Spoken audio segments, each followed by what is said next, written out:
the right button. Thank you and welcome to the May 17th, 2021 Mesa City Council meeting. I will note for the record that all of our council are present. At this council meeting, we will be taking public comment both over the telephone and via the internet. You can find multiple ways to participate on the first page of our council agenda. Additionally, if you would like to speak, you should submit a blue card 1 hour prior to the meeting. Again, you can find that information on the first page of the agenda and at mesaaz.gov/blue card. We'll begin our meeting this evening with a moment of silence followed by the Pledge of Allegiance. So please stand and remain standing for the Pledge of Allegiance.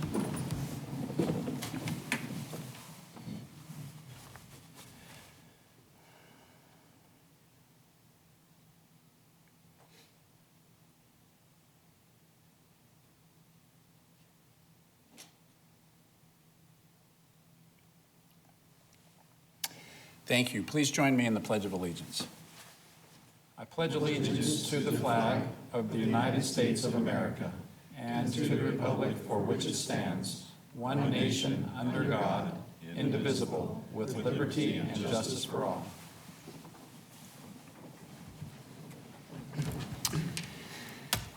Thank you. Prior to beginning today, I do have an announcement to share with you. We discussed this briefly at our council meeting, our study session downstairs. As you are all aware, the CDC revised its COVID-19 mitigation recommendations last week. The City of Mesa is also revising its mitigation policies.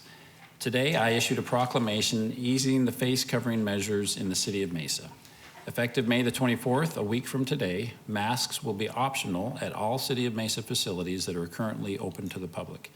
This includes our arts and culture institutions, libraries, and parks and recreation facilities. We're encouraged by the data. Reports show that 50% of eligible individuals in Mesa have received at least one dose of the vaccine. One of the best ways that we can tackle COVID-19 is to get vaccinated.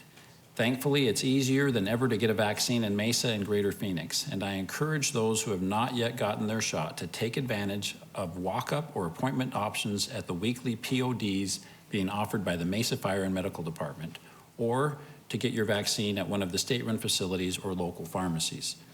I am proud of how the City of Mesa has responded to COVID-19, and I appreciate the patience, commitment, and intentional actions taken by our residents to get us back to normal. Thank you. The next item on our agenda is to take action on the consent agenda. We invite Mr. Kevin Christopher forward to read the consent agenda. Good evening, Mayor and Council members. These are the items on the consent agenda. All items listed with an asterisk will be considered as a group by the City Council and will be enacted with one motion. There will be no separate discussion unless a council member or citizen requests, in which event the item will be removed from the consent agenda and considered as a separate item. Item 2, approval of minutes of previous meetings is written.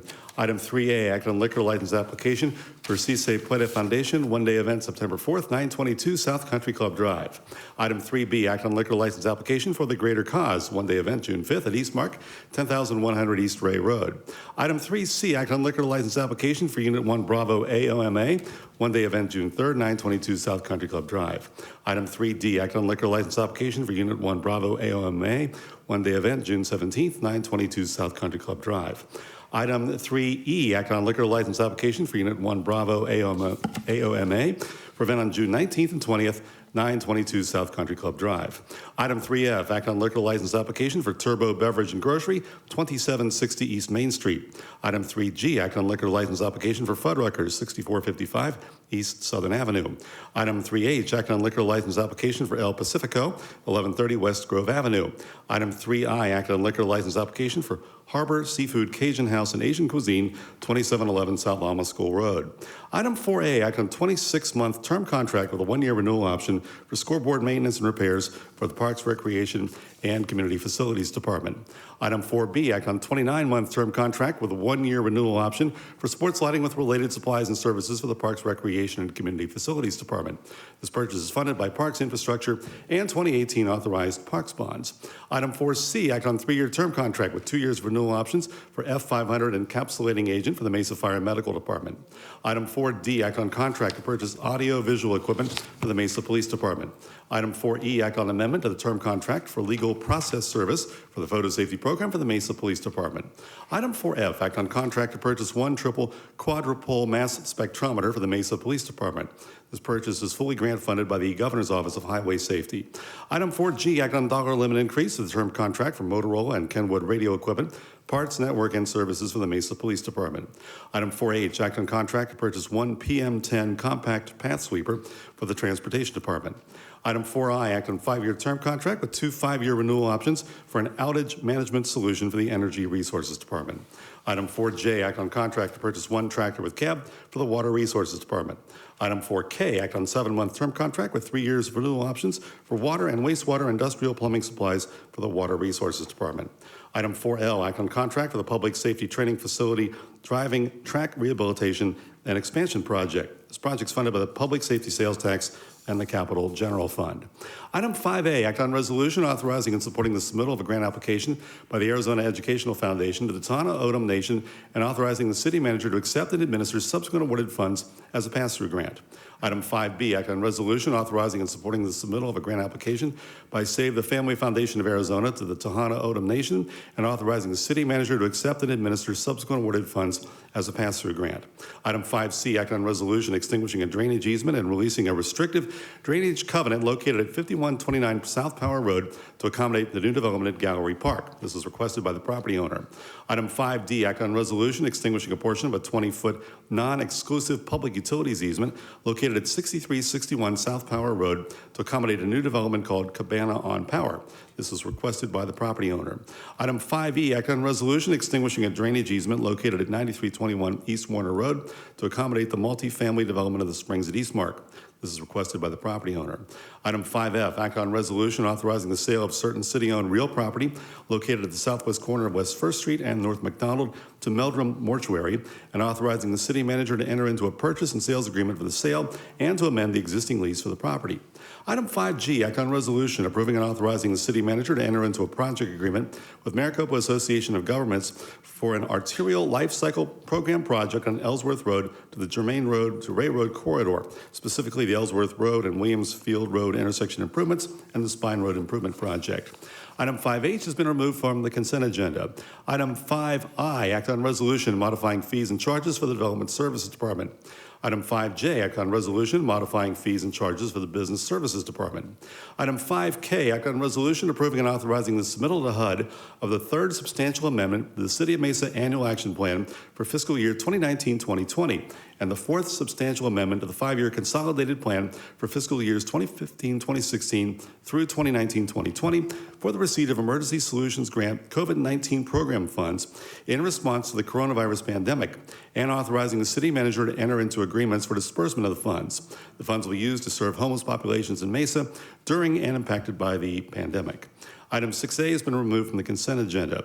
Item 6B, act on ordinance amending Title 5 of the Mesa City Code, Business Regulations, by repealing Chapter 8 entitled Peddlers, Solicitors, and Transient Merchants in its entirety and replacing it with a new Chapter 8, Peddlers and Solicitors, clarifying the regulations and licensing requirements for peddlers and solicitors operating in Mesa.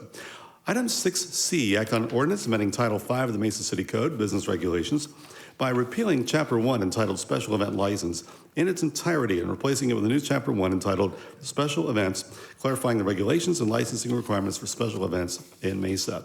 Item 7A, act on subdivision replat of Sienna Springs Office Condominium located east of Power Road on the south side of Baseline Road. Item 7B, act on subdivision plat, Mercado Fiesta Amended Condominium located west of Alma School Road on the south side of Southern Avenue.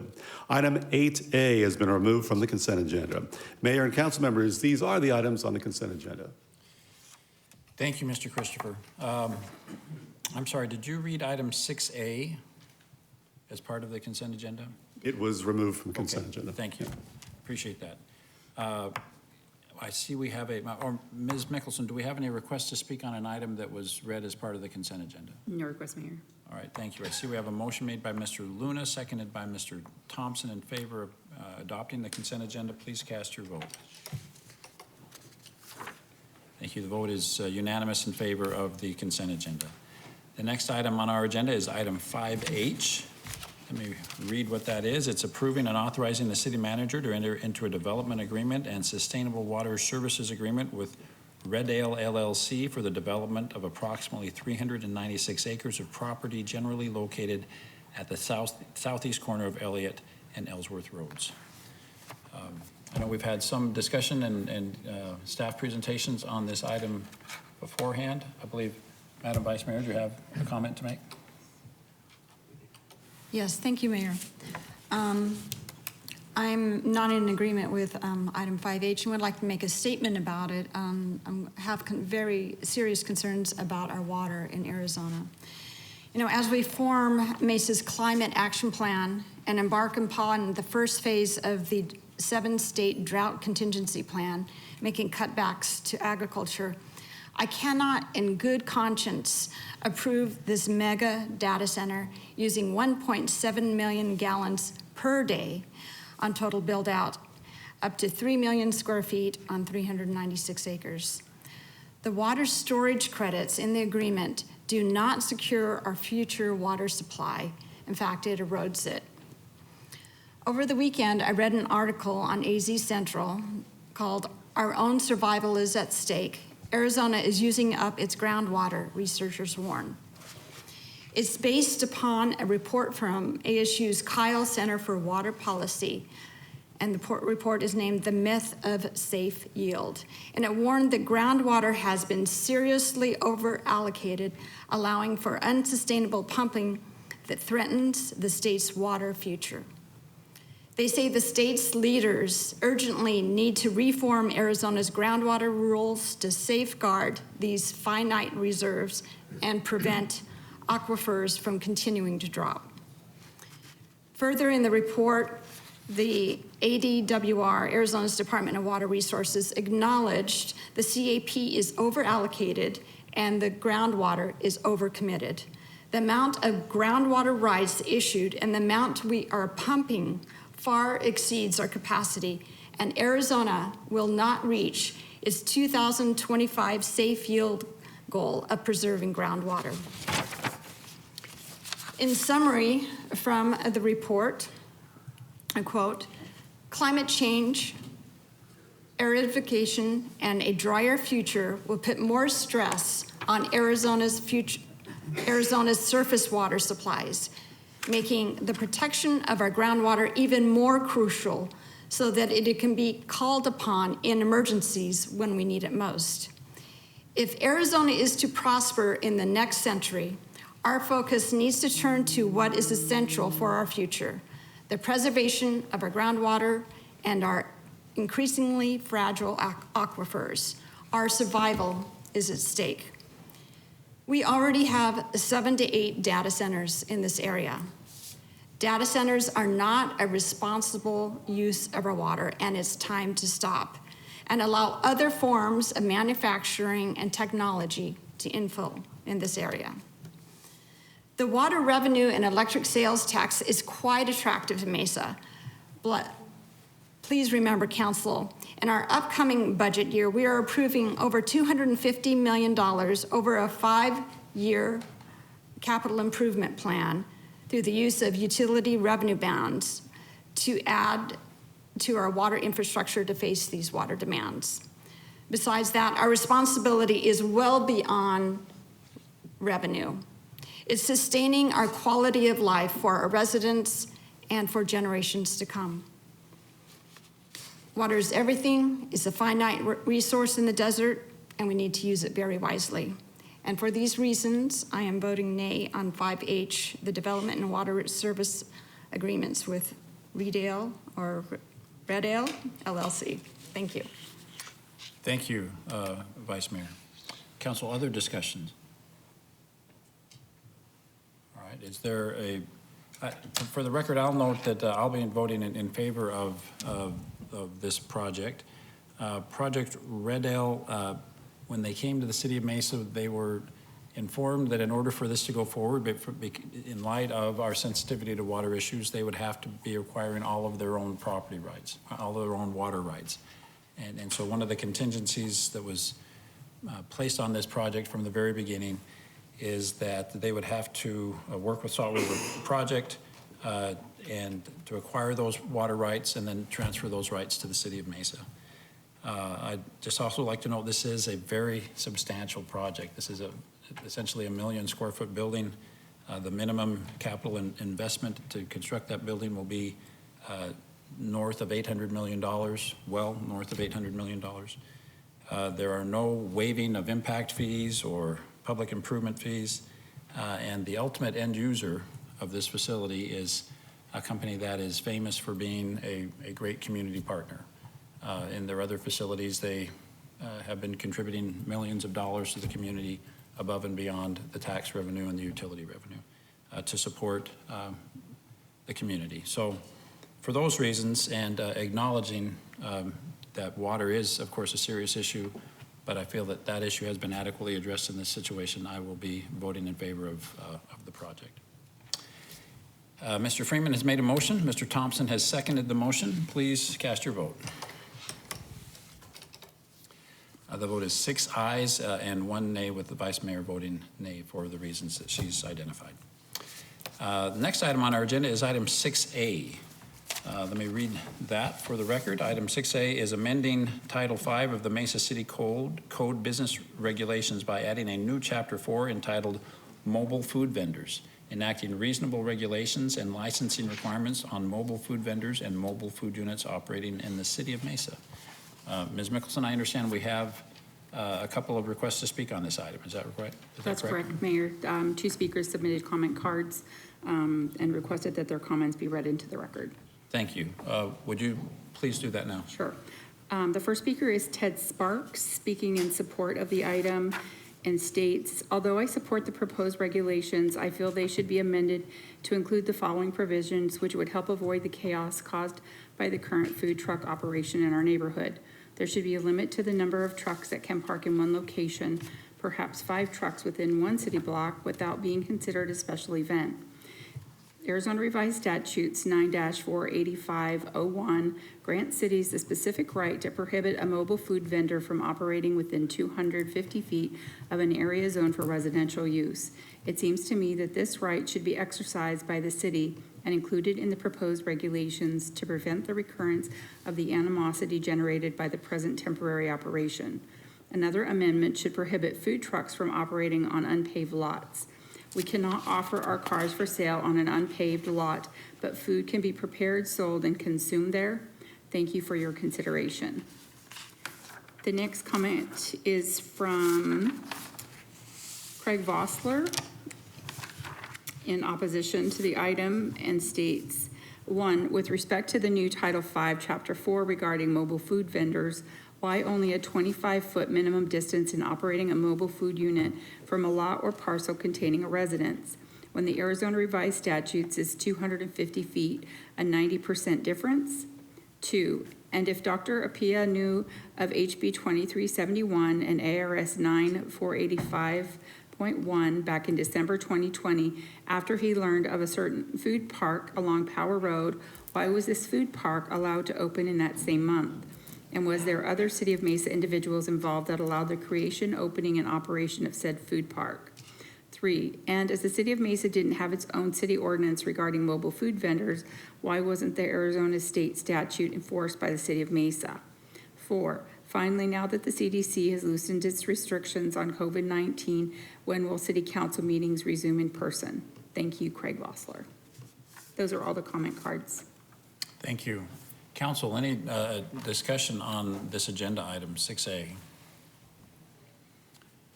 I'll just note for the record my appreciation to city staff that has been working on this issue really for a few years now. Fairly or unfairly, Mesa's had the reputation of being strict and not easy to work with for food vendors, for food trucks. And I think the changes that we're making to the ordinance today address those concerns and will make it easier for food vendors, food truck operators to operate in the city of Mesa. So I'm pleased that we're proceeding with this. We do have a motion made by Councilmember Spilsbury, seconded by Mr. Freeman to proceed. Council, please cast your votes. Motion passes unanimously with everyone voting in favor of it. Next item on our agenda is item 8A. For those, this has to do with taking action on the tentative adoption of the proposed fiscal year 2021 and 2022 budget. This is the state law. Mr. Smith, help me with this. State law requires that we be very deliberate in the adoption of our budget, and that we put the budget out for the public to see it, and then vote on it again at a later date. I'm doing a poor job of describing the state law, but this is just the initial step in adopting our city budget. Is that correct? That's correct, Mayor and Council, and sometimes it's referred to as just the tentative budget, or sometimes the tentative adoption, because the state statute's a little bit unclear on that, but frequently just referred to as the tentative budget. It sets the cap for the final budget, and so that's really sort of the mechanism or the purpose of it, and so the final budget has to be either equal or lesser than this particular amount, and so it is required by state statute. Great, thank you. I know relevant to this topic, we did have some discussion in our council meeting last Thursday, particularly having to do with the employee compensation. And so this is an opportunity, I think, to kind of rehearse some of the discussion and staff presentation that we had at that meeting. Mr. Freeman, why don't you take it from here? Well, thank you, Mayor. Last Thursday we had a review of the budget and also fire personnel compensation, and perhaps Mr. Brady, you could just review that for us so that those who are listening can hear that directly from you. Thank you, Mayor and City Council. And I think hopefully as we are able to provide more specific details, this will help those who are benefiting from the compensation proposal understand better the impact. As you recall, last Thursday, we reviewed the proposal that we're moving forward in the budget as it relates specifically to firefighter salaries. And so let me be clear, we have specifically identified each of the individuals that we spoke of last week that was discussed with the fire union president, where we've identified individuals with 6 to 10 years of experience, and how we would modify their pay above and beyond what is already scheduled in the base budget so that they would have comparable salaries. And we mentioned specifically the city of Chandler. Let me just share with you what that means for those firefighters. And my commitment is, I know there's a lot of discussions going out there, a lot of emotions that are being discussed, but I think sometimes it's good just to hear numbers and get past the emotion and talk about real dollars. And here's the real dollars. We've looked at, I have an individuals, and let me back up. So what we will do through the fire chief's office, we will send out a notice to each one of these individuals so that they can have their own personal identification of where their salary is today and where it will be in 2 years, based on the proposal that the council agreed to last Thursday. And let me just give you kind of a broad perspective of this. We talked about how we wanted to, in a 2-year time, catch up with the city of Chandler. I can tell you that the majority of the firefighters, by the end of the second year, will be making more than the highest paid firefighter in Chandler. And they'll be making more than 3 out of the 5 cities we compare to, just in 2 years. For most of those employees, that's anywhere from a $10,000 to a $13,000 increase in their base pay. I don't know if that's been shared with the firefighters, and we will do our best to communicate with them individually. I think that has been not discussed specifically, but as a city manager, and my responsibility to make sure we're having competitive pay, we'll communicate directly with those employees.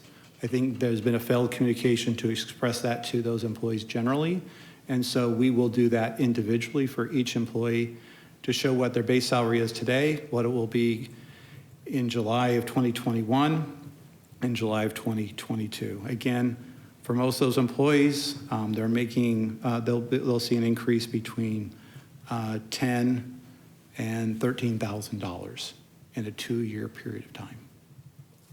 And again, more than 3 out of the 5 cities that we compare to. They'll be the highest paid firefighters. Thank you. Thank you. Mayor, I might just add that, as a council, we took the lead in worked with city management, but, we support our public safety personnel, and it was a 7-0 vote that we want you to know that we appreciate all that you do. And for right now, this is what we have put on the table, so to speak, to allow you to meet your job specifications, and we appreciate, again, all you do. So with that, I think we've done quite a bit, and I think it's fair to add, Mr. Brady, that we can always do more, too. I mean, this is something that, Like negotiations that have been going on since January, there's always give and take. And I think for more, there has to be an understanding about changes on the other side, too. okay, thank you. If the public is interested in more on this topic, I would also refer them to the review of the tape of our meeting last Thursday. I think this was discussed in more detail with numbers and additional discussion, and I think it's fair to say that everyone on this council expressed a real commitment to demonstrating that we do have a responsibility to all of our employees, and that we take that very seriously, and fair compensation is a priority of this council, and will continue to be so. Any additional discussion before we vote on this item, council? All right, would someone like to make a motion? Thank you, Mr. Luna. That's been seconded by Mr. Thompson. Please cast your votes. That motion passes unanimously for item 8A. Next item on our agenda is item 9. This is to conduct a hearing and take action on a resolution relating to the annual assessments for the Mesa Town Center Improvement District number 228. First, we will conduct a public hearing on this matter. I declare the public hearing open. Ms. Mickelson, do you have any requests to speak from the public on this item? No request, Mayor. Thank you. For people interested about this item, we had a presentation on the Downtown Mesa Association and this improvement district at our study session last Thursday, and the presentation is available on the internet at the council agenda webpage. Any council members wish to address this item? All right, I declare the public hearing closed. Second, we have a resolution approving the 2021 district assessment for Mesa Town Center Improvement District. Do I have a motion to proceed? Thank you, Mr. Luna, seconded by Ms. Spilsbury. Please cast your votes. Thank you. That motion passes unanimously. Next item on our agenda is item 10. That's to conduct a public hearing and take action on a resolution relating to the proposed 5-year capital improvement program. We will conduct a public hearing. I declare the public hearing open. Ms. Mickelson, have you received any requests to speak on this item? No request, Mayor. Thank you. As with the last item, we had a presentation on this item at our Thursday morning study session, and it's available at the same webpage. Council members, do you have any additional discussion on this item? Hearing none, I declare the public hearing closed. Item 10B on our agenda is a resolution approving the 5-year capital improvement program. I see that Mr. Thompson has made a motion for approval, seconded by Mr. Luna. Please cast your votes. That motion passes unanimously as well. Next item on our agenda is item 11, items from citizens present. Ms. Mickelson, do we have any requests to speak? No request, Mayor. Thank you very much. That concludes the items on our agenda for this meeting. Council, is there a motion to adjourn? Thank you, Mr. Thompson, seconded by Mr. Luna. All in favor, please say aye. Aye. Thank you. We are adjourned.